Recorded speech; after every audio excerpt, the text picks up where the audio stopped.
સમાચાર સવારમાં તમારું સ્વાગત છે। આજના તાજા અને મુખ્ય સમાચાર જાણીએ તે પહેલા ચેનલને સબસ્ક્રાઇબ કરી લો।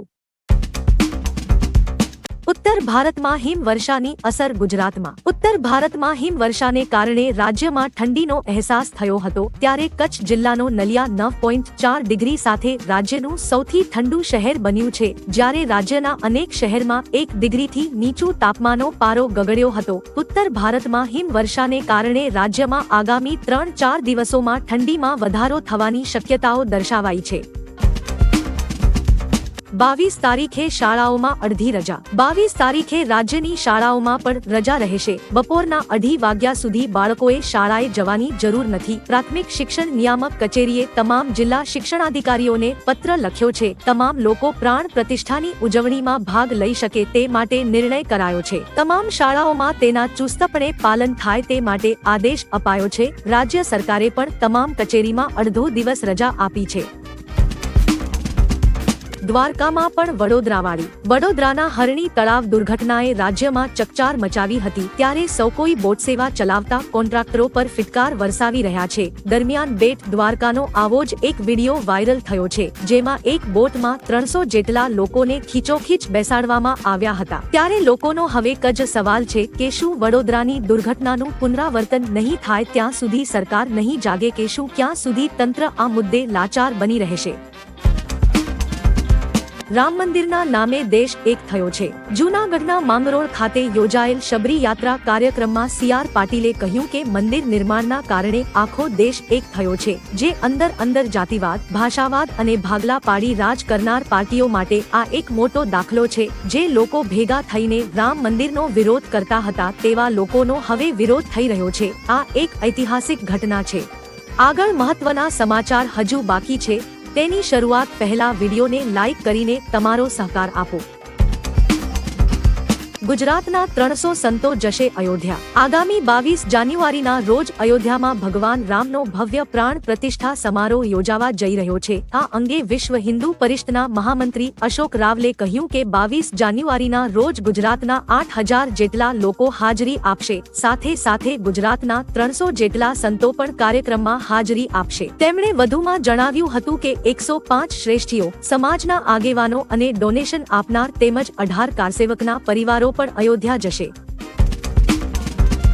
રાજકોટમાં બ્રિજને શ્રીરામ બ્રિજ કહેવાશે। રાજકોટ મહાનગરપાલિકાએ બ્રિજનું નામ બદલ્યું છે। કાલવાડ રોડ પરના કેકેવી બ્રિજને હવે શ્રીરામ બ્રિજ કહેવાશે। મનપાની સામાન્ય સભામાં તેની સર્વાનુમતે સ્વીકૃતિ મળી છે। રાજકોટ પ્રથમ શહેર છે જેમાં હવે મહત્વનો બ્રિજ શ્રીરામ બ્રિજ તરીકે ઓળખાશે। આ નિર્ણયને સૌએ આવકાર્યો છે। આવતીકાલે 22 તારીખે પ્રાણ પ્રતિષ્ઠાને લઈ શહેરમાં કતલખાના બંધ રાખવા પણ તંત્રએ હુકમ કર્યો છે। કેટલાક વ્યાપારી સંગઠનો પણ ધંધાઓ બંધ રાખશે। રામ મંદિરનો ઉત્સાહ અને બજારોમાં દિવાળી જેવી રોનક। પ્રાણ પ્રતિષ્ઠા પહેલા થીમ બેઝર માર્કેટ ઊભું થયું। અયોધ્યા રામ જન્મભૂમિ રામ મંદિરના પ્રાણ પ્રતિષ્ઠા મહોત્સવની ઘડી નજીક આવી રહી છે, તેમ લોકોનો ઉત્સાહ પણ આસમાને જઈ રહ્યો છે। અમદાવાદની બજારોમાં દિવાળી જેવો માહોલ છે। રોશની, રામ મંદિરની ડિઝાઇનના ફ્લેગ અને ભગવાન રામની પ્રતિકૃતિના ખેસનું પુષ્કળ વેચાણ થઈ રહ્યું છે। આ ઉપરાંત 22 જાન્યુઆરી માટે મીઠાઈના પણ એડવાન્સ બુકિંગ થઈ ગયા છે।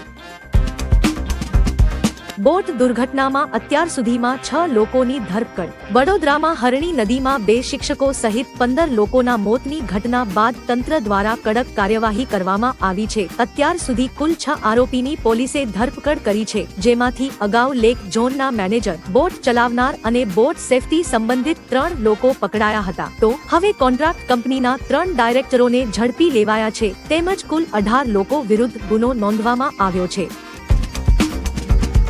કેન્દ્ર શાસિત પ્રદેશ દીવથી દરિયા માર્ગે અમરેલી જિલ્લામાં લઈ જવાતો વિદેશી દારૂનો જથ્થો ઝડપાયો। ઉનાના નવા બંદર દરિયાઈ વિસ્તારમાંથી ઝડપાયો મોટી માત્રામાં વિદેશી દારૂ જથ્થો। બુટલેગરો કેન્દ્ર શાસિત પ્રદેશ દીવથી અમરેલી જિલ્લામાં લઈ જતા હતા। 148 પેટી વિદેશી દારૂની પેટીઓ સાથે 3 બુટલેગરોને વિદેશી દારૂની બોટલ નંગ 5653 કે જેની કિંમત 5,11,000 મળી કુલ 7,61,000 થી વધુનો મુદ્દામાલ ઝડપાયો હતો।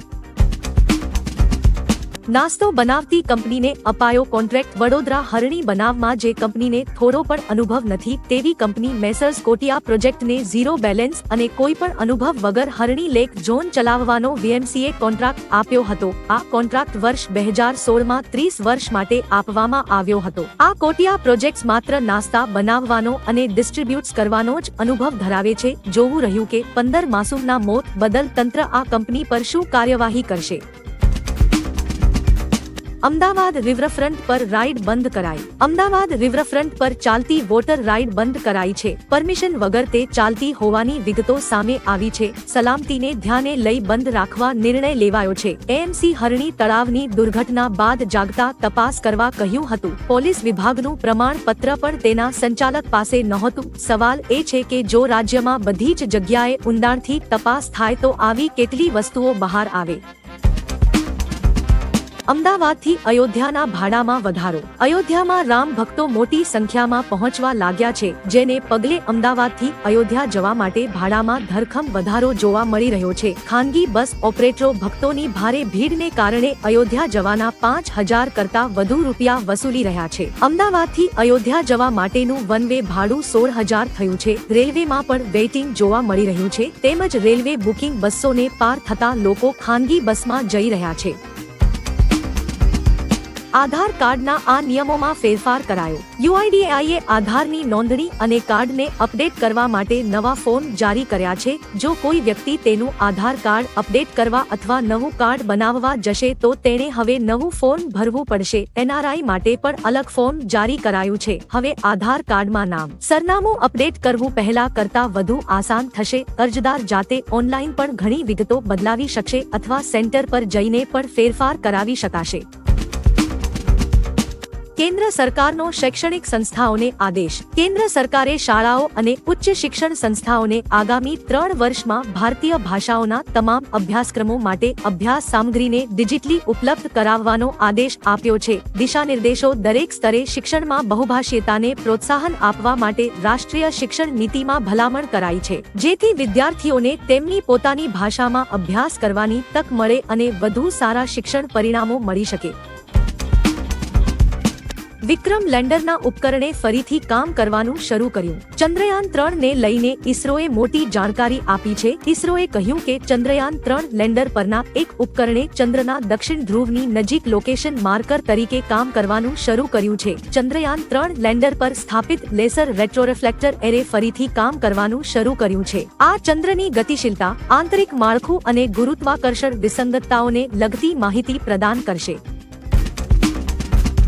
અયોધ્યામાં મચાવશું તબાહી, યોગીને બચાવી નહીં શકો. અયોધ્યામાં રામલલ્લાની પ્રાણ પ્રતિષ્ઠા સમારોહને લઈ ખાલિસ્તાની આતંકવાદી ગુરપતવંત સિંહ પન્નુએ ધમકી આપી હતી અને કહ્યું કે તે રામ મંદિરની પૂજાના કાર્યક્રમમાં તબાહી મચાવશે અને યુપીના સીએમ યોગી આદિત્યનાથને મારી નાખશે. યુપી પોલીસે 3 ખાલિસ્તાની આતંકવાદીઓની ધરપકડ કર્યા બાદ તેણે આ ધમકીઓ આપી હતી. હાલમાં જ તેણે એક વિડીયો જાહેર કરીને ધમકી આપી હતી.